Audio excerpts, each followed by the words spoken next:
Okay.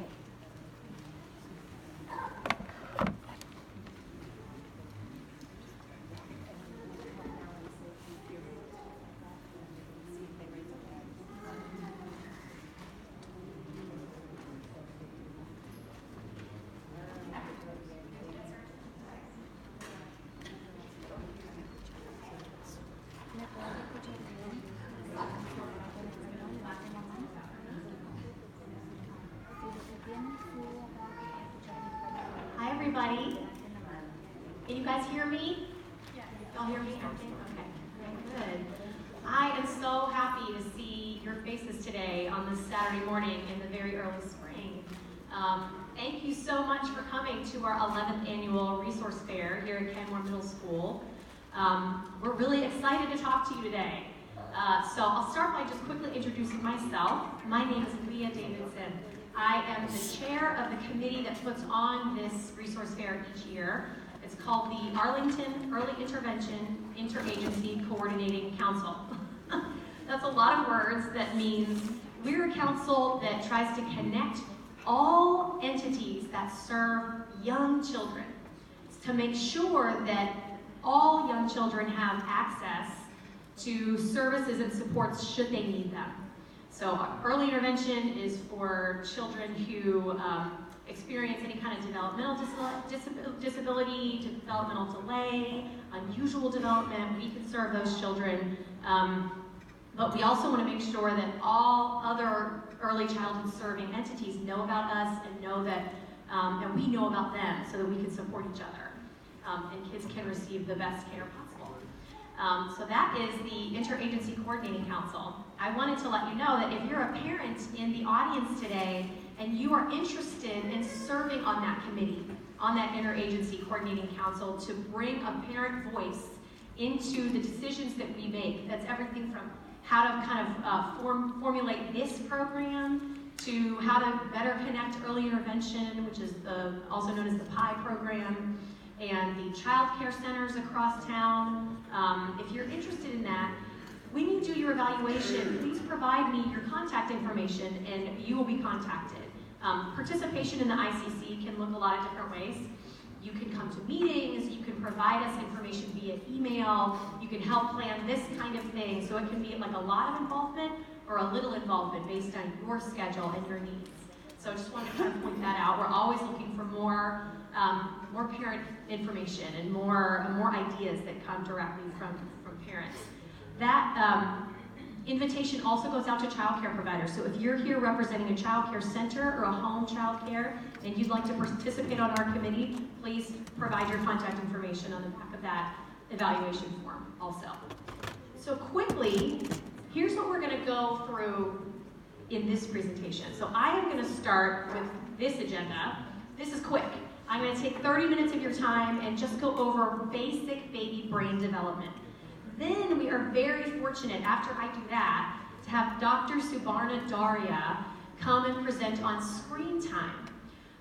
She's a developmental pediatrician who works in Fairfax, and she does a lot of this kind of event. So she does a lot of speaking to parents about lots of different things. But today she's going to be talking to us about screens and their impact on child development. And I wanted to start with an overview of brain development because basically we are our brains are us, our brains guide so much of what we do. And they are so tied, our brain is so tied to our early learning, our early development, and our early relationships. And then we're lucky to have Carly Mosser from the Department of Parks and Recreation give us a little PowerPoint of how to replace screen time when you're able. So if what you hear today makes you think, oh, I wonder how I could replace some of that time, we'll talk to you about that at the end. So without further ado, let's get into brain development. We're going to talk about the basic mechanics.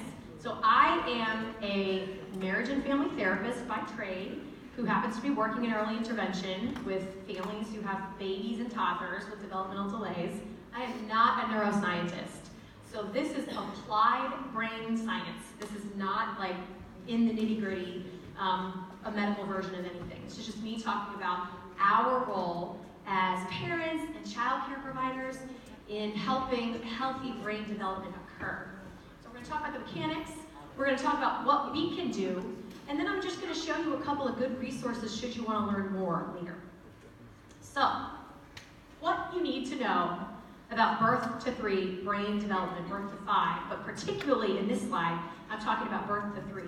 Because during that time, 1 million neural connections, which are the little connections in the brain that basically build our knowledge, build our skills, build the brain itself, happen per second. What if your brain grew that fast? Now, as an adult, you'd probably be a genius. You'd be able to see into tomorrow and do all kinds of interesting things for us. But that is how much growth happens between birth and 3. It's unbelievably lightning fast. And your brain will never grow that fast again.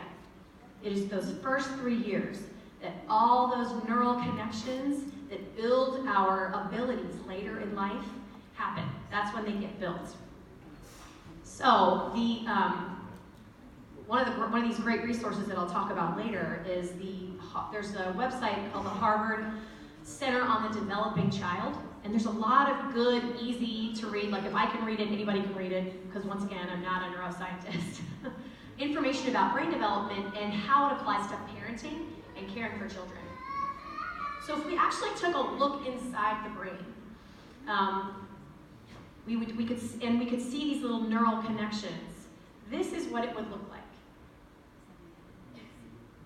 So you can see here at birth, we are born with some neural connections. Like we're born knowing how to do some things, right? We can breathe, we can sleep, kind of.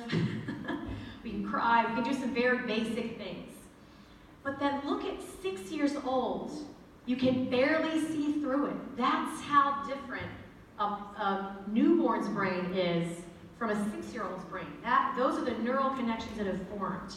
That 6-year-old has learned a ton about what the world is like and what the people in their world will do when they reach out for help, when they show someone something, when they make a bid for attention. All those neural connections are about what they have learned, the content of what they've learned. And then you can see at 14, this is not a knock on teenagers, it's actually not a bad thing there. At 14, there are fewer neural connections. When I first saw that, when I first started to learn about the brain, I was like, oh, what does mine look like? Oh, there's like nothing in there. So that's not true. Actually, at around the kind of middle childhood, teenage years, something really normal starts to happen called pruning. So the neural connections that we use all the time get stronger, and they stay. They stay forever. The ones that we don't use as much tend to fall away, and that's because humans need to be efficient. We can't be like having strong neural connections about every single thing in life for our whole lifespan, or else we would not be particularly functional. So this thing called pruning happens, where we keep the ones that are most important in our life. We keep the ones that we use the most. But new neural connections can always be made throughout the lifespan. So that's good news for anyone that's older than 14 and hopes to keep learning things, like myself. So the thing to know is that neural connections start with genes and hardwiring, but they are so influenced by you and me. When you have the responsibility, the honor, the gift of parenting or caring for a baby or a young child, you have a lot to do with their brain development. You can do so many positive things that I know you wouldn't be in this room if you weren't already doing them. So you should just feel good about that. The very simple things that we tend to do with our young children are extremely important in building those neural connections that are going to help them become independent and become part of society when they're older. So there is lots of good news there. So this is just a little, I love a Venn diagram. This is not a particularly informative one, but basically we cannot control this over here, right? We can't control their genes. I can't be like, I would like to have a baby with these genes. We're not there yet in society. we haven't figured that out yet. All we can control is this. And sometimes, we don't have like a huge 100% control over environment and our behavior every single day, but the only thing we can really get our hands around and really use to try to promote healthy brain development and repair things when something's gone wrong is our responses to the child. What we give them in response to their behavior, their bids for attention, their actions. So there is this lovely term that's floating out there in the child development research called serve and return. It is a colloquial American term that I think uses tennis, the sport of tennis. That's where they got it. So if you play tennis, you hit the ball with the racket, which is called a serve here, and then somebody returns the ball with another racket. Serve and return is that idea. So the baby serves in action. Baby cries, baby reaches, baby coos, toddler tries to get up the stairs, toddler points to something because they want to go outside, and you do something. You return you return behavior to behavior. After that, a neural connection is formed or strengthened.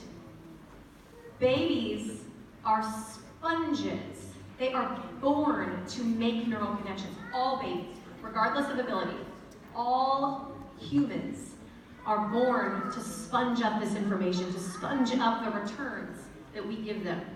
That is how their brain is built. And when those neural connections happen, they learn content. So we've all seen this infant, right? Or baby. This infant is out of control. Because he's a bad baby? No, because he's human. And because he has no skills whatsoever to organize himself. So his message is, I am on cloud zero, which is like Davidson cloud 9. I'm super unhappy. Every part of my body is uncomfortable. I don't know what to do. I think I might stay this way forever. This is like the message that the baby is sending. And then that adult responds, picks up the baby, holds the baby, talks softly to the baby, maybe rocks the baby, and a neural connection is formed or strengthened. That is how powerful we are to our children. That is our biology together. That is us teaching them something and their brain getting built. So that baby has learned, when I call out, when I'm disorganized, when I feel awful, my most important grown-ups help. My most important grown-ups respond.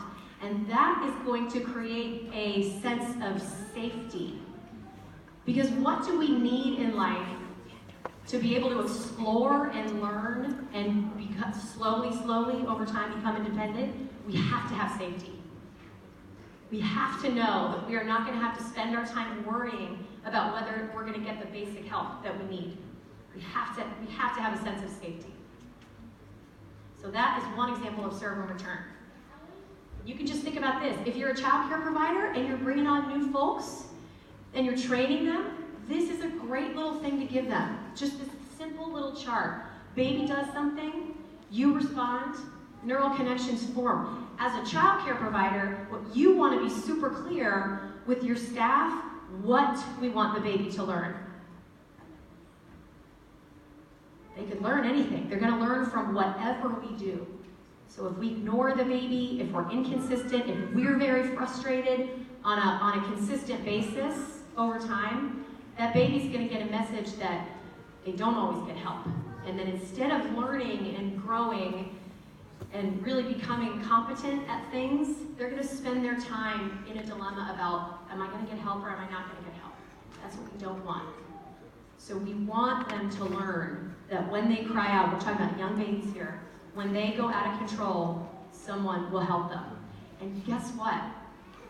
Here's the hard part. The same is true for toddlers. I know toddlers can be challenging. I see one over there. and he or she is acting great. But toddlers can be super challenging.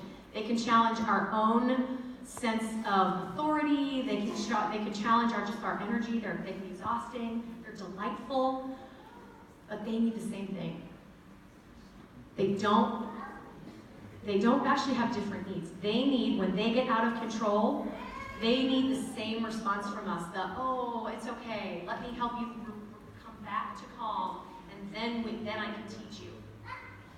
They have the same need for serve and return. So do elementary school kids. So do middle school kids, and so do teenagers. Everyone needs serve and return. It looks a little different in those different ages, but we all have that basic need for when I serve, someone returns, and I'm connected to society, and I get help, and I know who my people are. So it matters a whole lot. I love this quote. The most important influence on early brain development is the real life serve and return interaction. I want us to just land here for a sec. We're going to hear a whole bunch about screen time in a little bit. And let me just tell you, I have a 6-year-old. I love screen time. I love it because it gives me a break. That is, I have dedicated my career to early childhood, right? That's me. That's my whole life I've spent working in early childhood. But I'm also a person, and I'm a parent, and I understand that screens don't just benefit, we don't just use them for kids, we use them for us when we need breaks. And that, I fully get that. What I want for myself and for everyone else is to be always making an informed decision. When we're allowing screen time, or when we're deciding how much we're going to allow, we want to think about the age of the child, and we want to think about what we might be giving up for them. Should we let it go on too long? Should we expose them too much? We really want to think about the impact, because little kid, like this little cutie here, she does not learn from a screen. She just doesn't, because a screen doesn't return. She can serve over and over again to a screen, and it's never going to return. And what she needs is serve and return. Those neural connections about I'm safe, I'm going to get help, people respond to me, people like me, people love me, all that comes from real people. So I think this quote from, again, the Harvard Center for the Developing Child is really important. Put it up on your wall. Put it up on your fridge. Put it up in your child care center. So serve and return in action. I want to take a couple minutes to just show a little video. The problem is that I'm really bad with technology, and I might have to take a minute to do something weird here to actually get this to show up on your screen. Hold on. See, look at how many actions this takes. I have to put this microphone in this thing, and then press some buttons.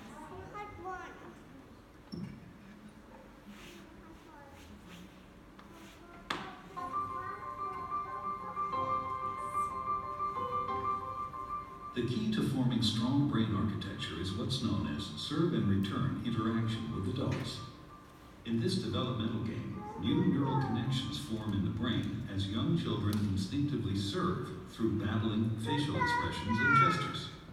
And adults return the serve, responding in a very directed, meaningful way. It starts very early in life when a baby coos and the adult interacts and directs the baby's attention to a face or hand. This interaction forms the foundation of brain architecture upon which all future development will be built. It helps create neural connections between all the different areas of the brain, building the emotional and cognitive skills children need in life. For example, here's how it works for literacy and language skills. When the baby sees an object, the adult says its name. This makes connections in the baby's brain between particular sounds and their corresponding objects. Later, adults show young children that those objects and sounds can also be represented by marks on a page. With continued support from adults, children then learn how to decipher writing and eventually to write themselves. Each stage builds on what came before. Ensuring that children have adult caregivers who consistently engage in serve and return interaction, beginning in infancy, builds a foundation in the brain for all the learning, behavior, and health that follow.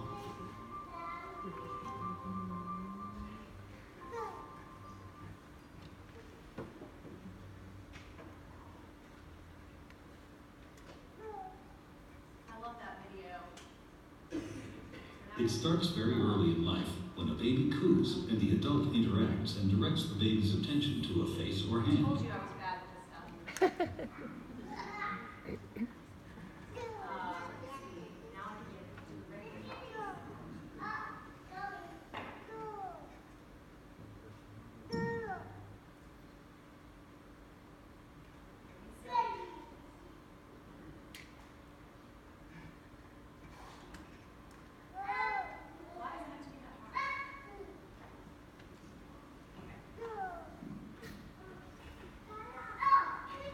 So it sounds easy, serve and return.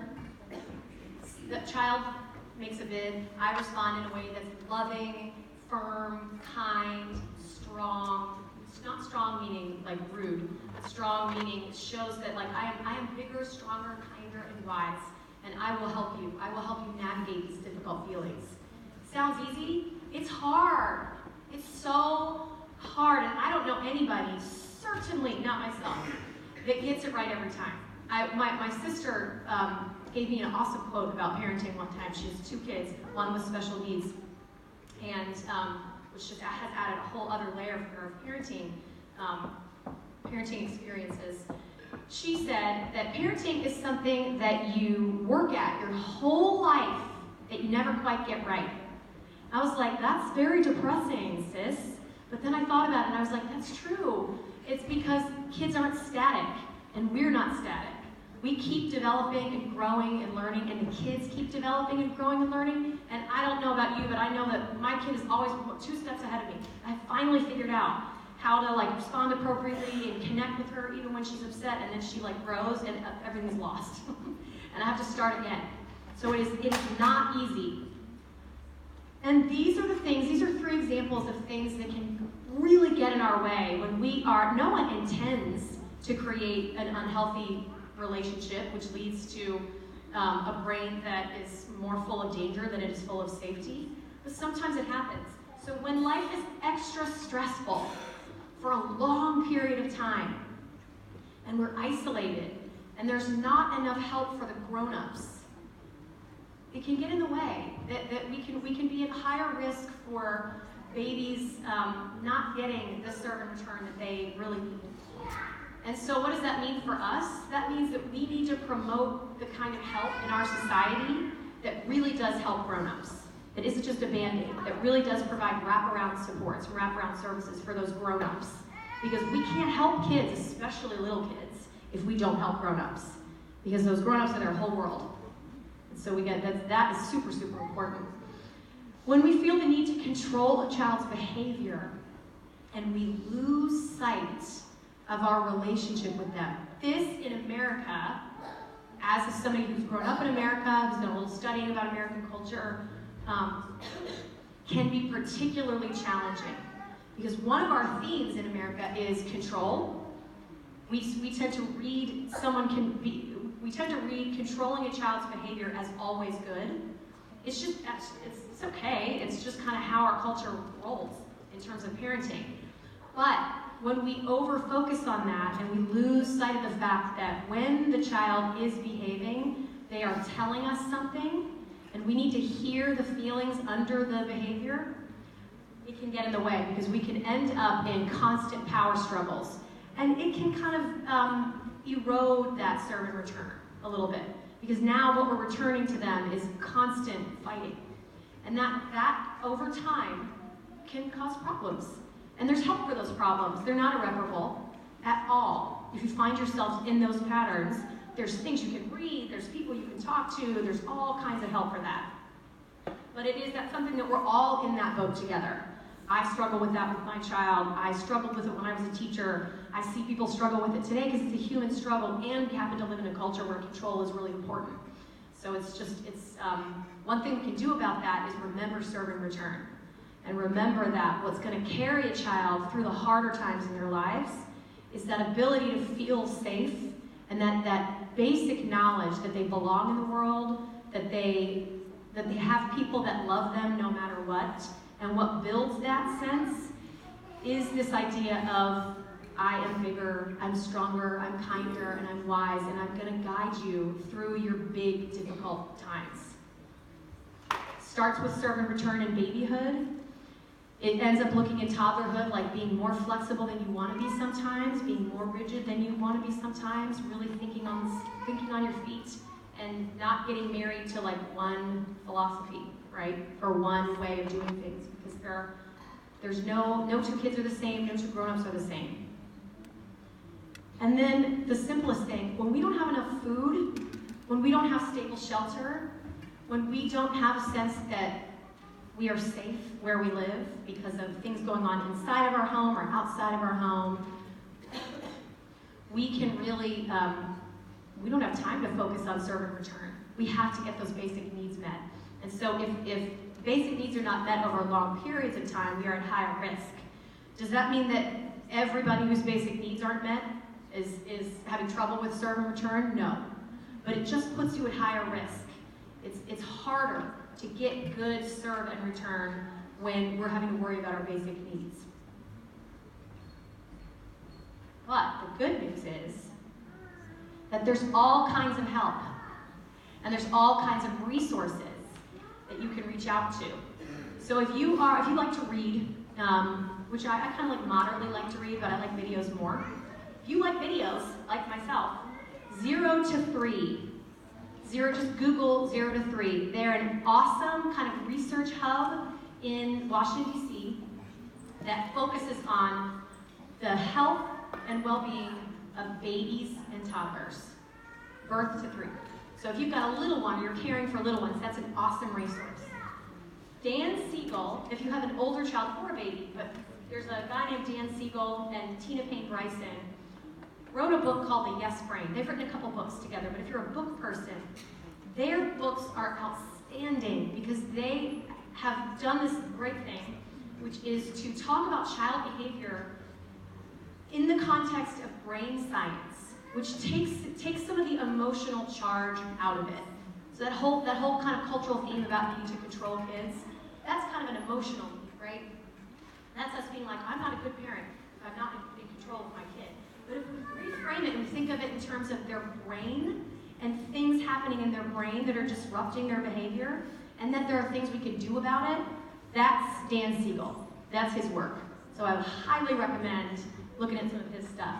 And then the Harvard Center on the Developing Child has article after article. So again, if you're a child care provider and you're training staff, this stuff is great.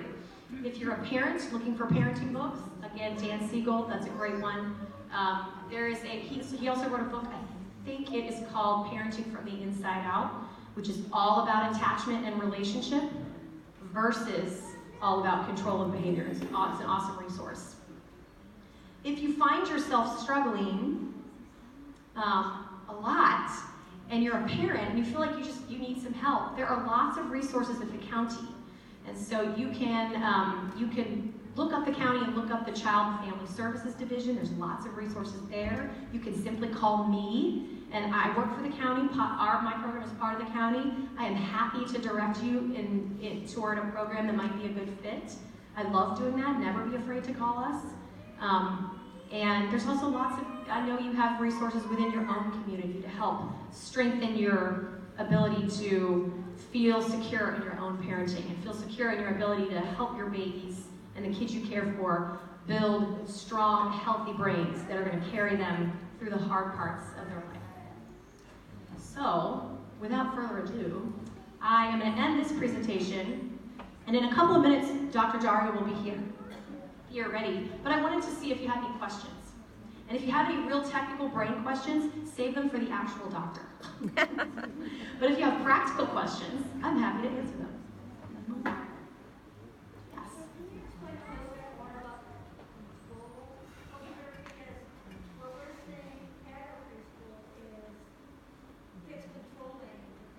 Yes, absolutely. So control, yes. So what I think I hear you saying is, can you explain the cultural theme of control a little more? Because what you're experiencing is kids controlling their parents. Sure, I think it's all kind of the same thing. So control is a concept that's in the minds of Americans a lot, and we can sometimes flip the switch. So either we're super controlling, and we feel the need to set super firm boundaries and not be flexible at all. The other side of that same coin is that we might just kind of give up. We might just kind of be like, well, he's 2, and I feel bad disciplining him in public, and so I'm just going to let him do his thing until we get home. So that could be some of what you're seeing, because it is easy to get into power struggles and battles, and when you're in public, it can feel very uncomfortable to be firm with your kid for fear that somebody might think you're being too firm. So I think when you're parenting in front of other people, we need to cut each other a lot of slack. To say that another way, when we are with parents, with their kids, and they're doing something, that parent is doing something that we think, we need to take the judgment part of our brain and ask it to step aside and just be curious. It's a great idea to ask how that parent is feeling. How, maybe not in that moment, but a little later, how is it for you when he is blah, blah, blah, blah, blah, and you're here? How is that for you? Tell me about that, and be curious to them versus be judgmental to them. Because judgment is a great way to shut somebody else down, but curiosity is a great way to show that you're there to help. So I think, to go back to your question, control is it's a two-sided coin. We can be too controlling, or we can let kids control us too much. Does that answer your question? Okay. Other questions? Yeah. Just curious, why do you think Americans have a systemic tendency to control? That's a good question. So I don't have so let me repeat your question. She's asking, why do I think Americans have a systemic impulse to control? Saying that right? Yeah. Okay. So I don't have a good answer, but what I've read from a couple of sources on American culture is, my educated guess is that it comes from our love for individualism and our love for independence and our worry that if we're caring for a child and they're showing the opposite of those things, dependence and clinginess, or something that kind of goes against those fundamental, like, you need to turn into an independent individual and you're acting needy, we tend to think, okay, I gotta control that out of them because I have to prepare them for this society. And in this society, you can't act like that. Does that make sense? That is not gonna be true for every American, but it is literally in the Declaration of Independence that we believe in liberty, the pursuit of happiness, people being independent, people striking out on their own and kind of building systems on their own. It's not bad at all. It's got a lot of strengths to it. It just is, and it like everything else, can present challenges when it comes to raising another human. Does that make sense? Does that answer your question? Mm-hmm.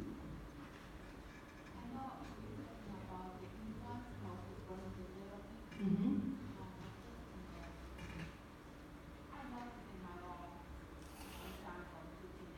Mm-hmm. Yes.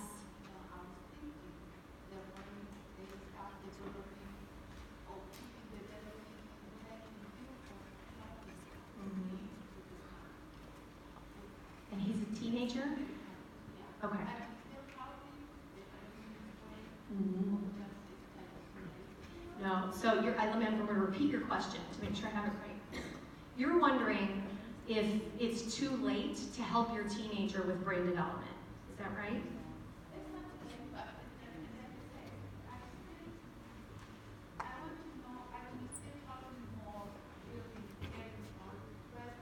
Yes. Right. But you're like, what about the teenagers? Yeah, so the brain continues to develop. That front part of the brain that is responsible for thinking and critical thinking and holding two different thoughts at once in mind and learning academic material and making conscious decisions. It's called the prefrontal cortex. That is not done developing until we're 25. So you've got lots of time. And he's probably getting a lot of good stuff in school, but for a teenager, he actually kind of needs the same, like, serve and return, really. He needs the same, like, you need to find ways to build in some time where the two of you are having fun together and that you're able to enjoy being with him, even though he's a teenager and our brains as a teenager change a lot. And it can cause some moodiness or some negative moods. You have to work through that and see beyond that and stay connected to them. And there's a lot of help out there for staying connected to teenagers. But basically, if you're thinking about how to help his brain development, focus on your relationship with him and his most important adult relationships. Does that make sense? Okay. If you're thinking more academic stuff, I would go to the school and say, hey, I attended this thing on brain development and I heard about, the teenagers, their brains are still developing. how can I help my son in school? That, I would leave that to them. Does that make sense? But in terms of just basic building a strong brain and strong kind of emotional foundations, it's so much about relationships and strong adult-child relationships. Other questions? I see a baby raising her hand, but I'm guessing she does not have a question. Good. So we're going to take a little break, and then Dr. Daria will be here with us. So go out, visit the vendors, and then come on back in at 10 o'clock.